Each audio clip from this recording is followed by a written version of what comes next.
살아갈 때 시련 속에 힘이 타네. 우리 하나님의 말씀 믿어 걱정 근심 하나도 없네. 한량없는 주의 자비하심 우리를 인도하여 주시네. 슬픔 있는 곳에 기쁨 주며 고통 중에 평화 주시네. 매일 주님 나의 곁에 계셔 순간마다 자비 베푸네. 나의 모든 염려 제하시고 새 힘 내게 허락하시네. 그의 보배로운 자녀들을 몸소 보호하여 주시며 끝날까지 함께 하실 것을 주님 친히 약속하셨네. 주님 내가 시련 당할 때에 주의 약속 믿게 하소서. 하나님의 말씀 의지하여 위로 얻게 하여 주소서. 주여 어려운 일 당할 때에 주의 귀한 손길 펴시사 하루하루 도와주옵소서. 천국 문에 이를 때까지. 하늘에 계신 하나님 아버지, 오늘 이렇게 춘계 청년 기도주의를 통하여 함께 말씀을 나눌 수 있도록 인도하여 주시니 감사합니다. 주님, 오늘날 주님을 떠나 방황하는 청년들이 너무나도 많습니다.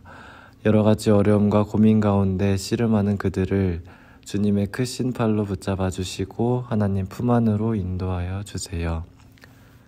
이 시간 성령 하나님께서 함께 하심으로 그 말씀이 마음에 심겨지고 말씀이 저희 삶 속에 살아 움직여 주님의 말씀을 나타내는 사람이 되게 해주세요. 이 시간에 저희와 함께 해주실 것을 믿고 감사드리며 살아계신 예수 그리스도의 이름으로 기도드립니다. 아멘.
모든 재림청년, 재림성도 여러분 안녕하십니까?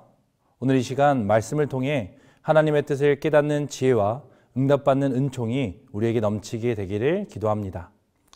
여러분들은 언제 하나님을 만납니까? 매일매일 하나님과 교통하시나요? 아니면 안식일에만 하나님과 만나나요?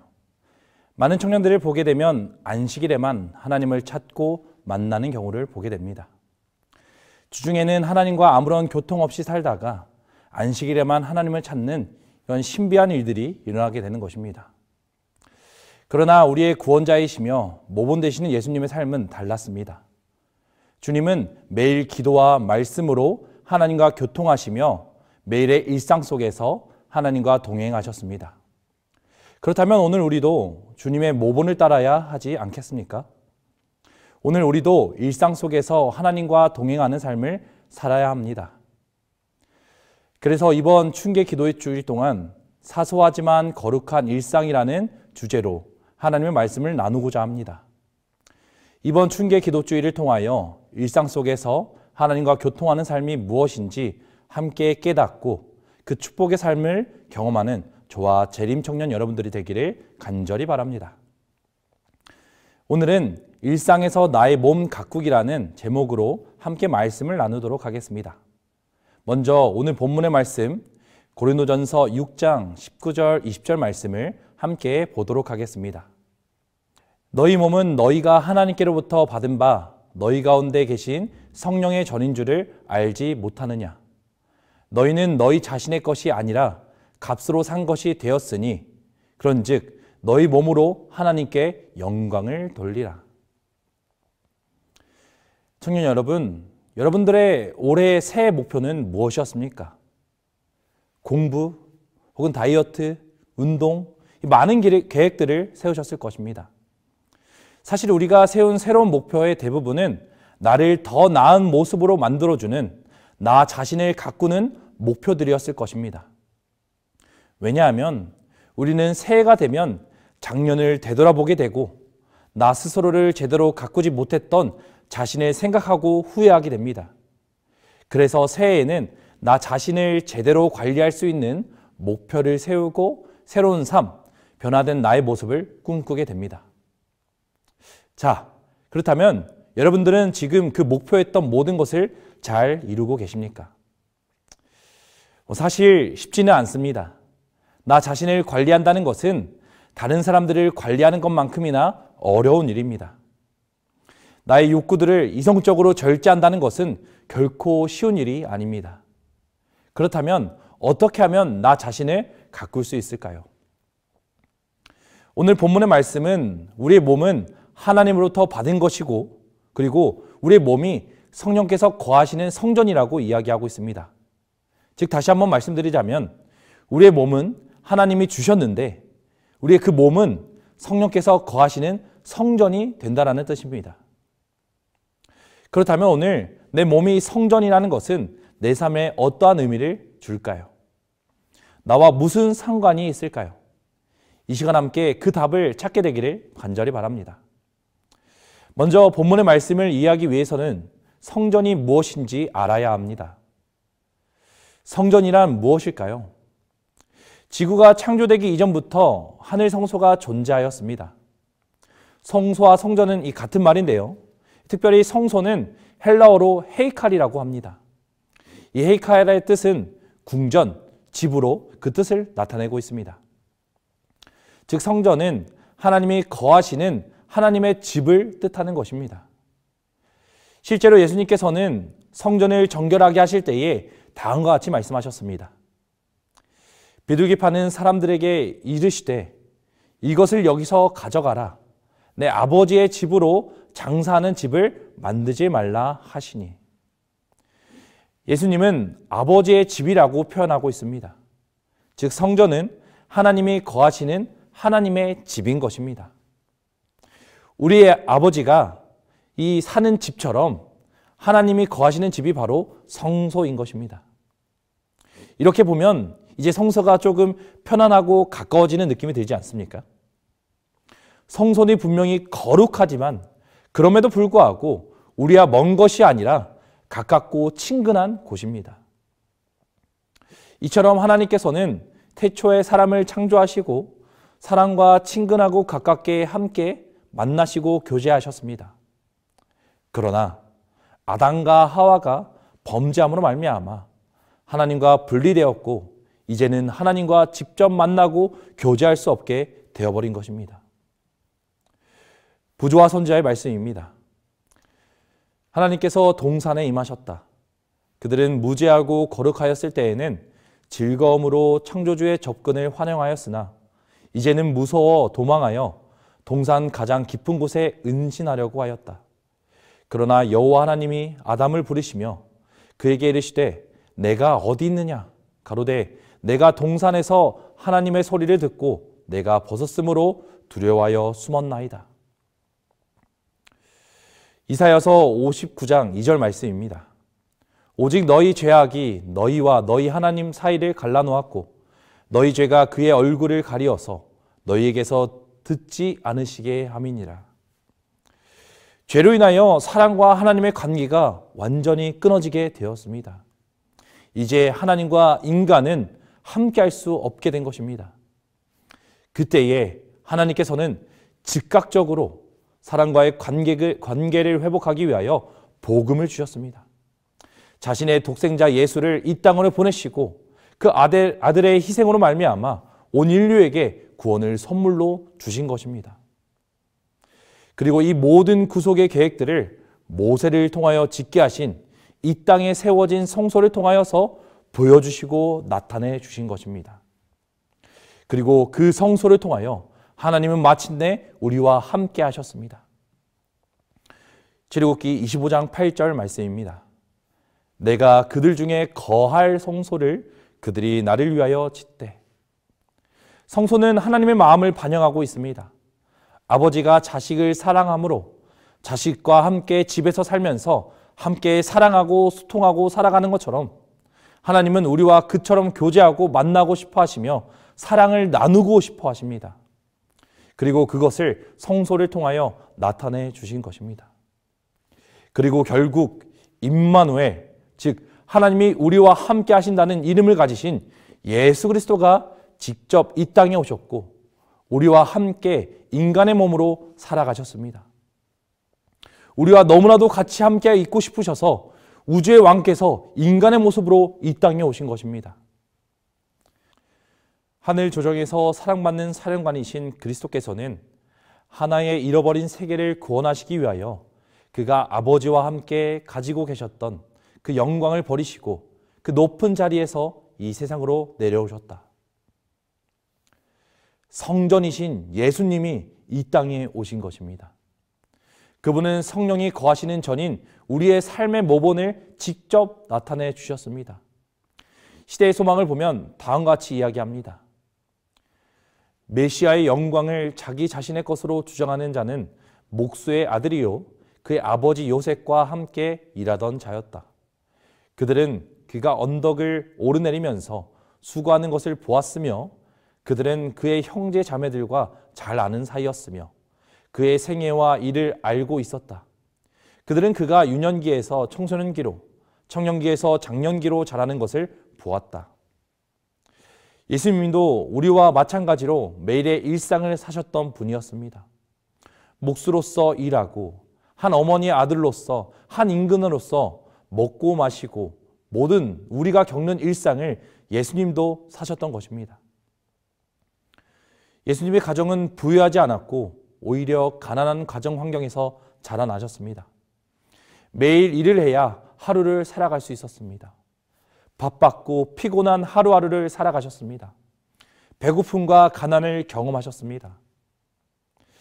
그러나 이와 같은 환경에서도 예수님은 자신의 신앙을 가장 첫 번째로 삼으셨습니다.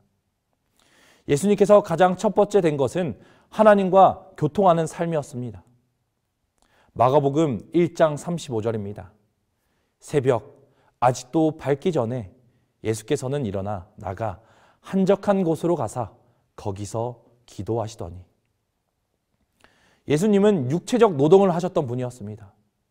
그러면 사실 잠이 정말 많이 필요하셨을 것입니다. 그러나 예수님은 나의 몸의 피곤함보다 하나님과의 교제를 가장 첫째로 둔 것입니다. 기도로 하나님과 교통하는 일은 지적, 도덕적 기능을 개발시키며 우리가 신령한 사물에 대한 사상을 개발시킴에 따라서 영적 능력은 굳세어진다. 예수의 생애는 하나님과 조화된 생애였다. 오늘 우리의 삶은 어떠합니까? 무엇이 가장 첫 번째로 우선하여 살고 있습니까? 시대의 소망에서 예수님의 생애를 다음과 같이 이야기합니다. 예수께서는 당신의 일을 즐겁고 재치 있게 행하셨다. 성경에 기초를 둔 신앙을 가정생활과 일터에서 응용하고 세상의 사업에 힘을 기울이면서도 오직 일편단심, 하나님의 영광만을 염두에 두는 것은 많은 인내와 영성이 요구되는 것이다. 그는 자주 시와 하늘의 노래를 부름으로써 마음속에 있는 그의 기쁨을 표현하셨다. 예수님은 성경을 기초로 둔 신앙을 가정생활과 일터에서 응용하였다고 합니다. 세상의 지배를 받는 것이 아니라 예수님은 신앙을 세상에 응용하며 사셨던 것입니다. 우리는 어떠한 삶을 살고 있습니까? 내가 묵상한 말씀을 정말 나의 삶에 실천하며 살아가고 있습니까? 오늘 우리의 몸이, 나의 몸이 성전이란 것은 성전이신 예수 그리스도의 삶의 모본을 따라 사는 것입니다. 이제 내 안에 그리스도가 살게 하고 내 마음을 준비하고 가꾸는 것입니다. 그렇다면 실질적으로 우리의 몸을 성전으로 가꾸기 위해서 어떻게 해야 할까요? 사실 우리는 그동안 내가 좋아하는 나의 욕구와 나의 쾌락을 위하여 나의 몸을 사용하고 나의 에너지를 사용하면서 살았을 것입니다. 이러한 곳에 에너지를 씀으로 말미암아 우리는 하나님께 나아갈 힘을 상실하고 말았을 것입니다. 예수님께서는 아버지의 집인 성전이 부패한 제사장들과 장사꾼들에게 둘러싸여 하나님께 영광이 되지 못하고 그 의미를 상실하였을 때에 직접 의분을 터뜨리며 장사꾼들을 모두 쫓아내고 소란하게 하는 모든 것을 정결하게 하였습니다. 오늘 우리도 마찬가지입니다. 성전인 내가 그 역할을 제대로 하지 못하도록 하는 장사꾼들과 같은 요소들을 내 안에서 정결케 하여야 합니다. 회개하는 심령으로 매일 내 마음을 정결케 해야 하는 것입니다. 만약 그렇게 한다면 더 이상 나의 에너지를 이상한 곳에 쏟지 아니하고 올바른 하나님의 영광을 돌리는 데에 사용하게 될 것입니다. 그리고 이제는 예수님과 같이 매일의 삶을 하나님의 영광을 돌리며 살게 될 것입니다. 고린도전서 10장 31절입니다. 그런즉 너희가 먹든지 마시든지 무엇을 하든지 다 하나님의 영광을 위하여 하라. 먹는 것과 마시는 것, 모든 나의 삶의 일상이 하나님께 영광을 돌리는 일에 우리는 참여해야 합니다. 한 가지 예로 독실한 유대인들은 화장실을 사용한 뒤에 아셰르 아차르라는 기도문을 외운다고 합니다. 기도문의 내용은 다음과 같습니다. 찬양을 받으소서. 하셴, 우리의 하나님, 우주의 왕이시여, 지혜로 사람을 지으시고 그 안에 많은 구멍과 빈틈을 만드신 분, 주님의 영광의 보좌 앞에 명백하고 잘 알려져 있듯 만약 이것 중 하나라도 파열되거나 막힌다면 누구도 주님 앞에 서거나 살아남는 것은 불가능합니다. 찬양을 받으소서. 하셴, 모든 육체를 치유하시고 놀랍게 행하시는 분. 참으로 살짝 당혹스럽고 불편할 정도로 생생하게 작성된 기도문입니다. 그러나 우리가 여기서 주목해야 하는 것은 유대인들은 정말 사소한 일상에서 하나님께 영광을 돌리고 하나님을 찬양한다는 것입니다. 우리가 화장실에 다녀와서 이 찬양을 하라는 것이 아닙니다. 우리도 이처럼 매일의 사소한 일상 속에서 하나님의 성전으로서 하나님께 매일의 영광을 돌리는 삶을 우리가 살자는 것을 이야기하는 것입니다. 우리가 매일 기도와 찬양과 하나님을 묵상한다면 하나님께 영광 돌리는 모든 일들은 자연스럽게 이루어질 것입니다. 사람들이 하나님에 대하여 배우면 배울수록 그분의 품성에 대한 그들의 감탄, 즉 예배와 찬양은 더욱 커질 것이다. 사람의 의지와 하나님의 뜻이 협력할 때에 그것은 전능한 것이 된다. 이제 말씀을 줄이면서요, 우리는 매일의 일상에서 나의 몸을 성전으로 가꾸어 가야 합니다. 세상은 자신을 드러내기 위하여 자신을 가꿉니다. 연예인들은 자신의 미모와 몸매를 드러내기 위해서 수많은 돈과 노력을 들여 자신을 가꿉니다. 운동 선수들도 자신의 신체의 능력을 드러내기 위해 자신을 가꿉니다. 그러나 오늘 우리는 성령이 거하는 성전으로서 나를 드러내기 위해서가 아니라 하나님의 품성을 나타내기 위하여 나 자신을 가꾸어야 합니다. 이것은 단 한 번만에 이루어지는 일들이 아닙니다. 예수님께서 일상 속에서 기도로 하나님과 교통하신 것과 또 지적, 도덕적 기능을 개발하신 것처럼 우리는 매일 삶에서 나의 자신을 성전으로 가꾸어 나아가야 합니다. 그러므로 매일의 삶이 하나님께 영광 돌리는 저와 재림 청년들이 되기 바라며 말씀을 마치도록 하겠습니다.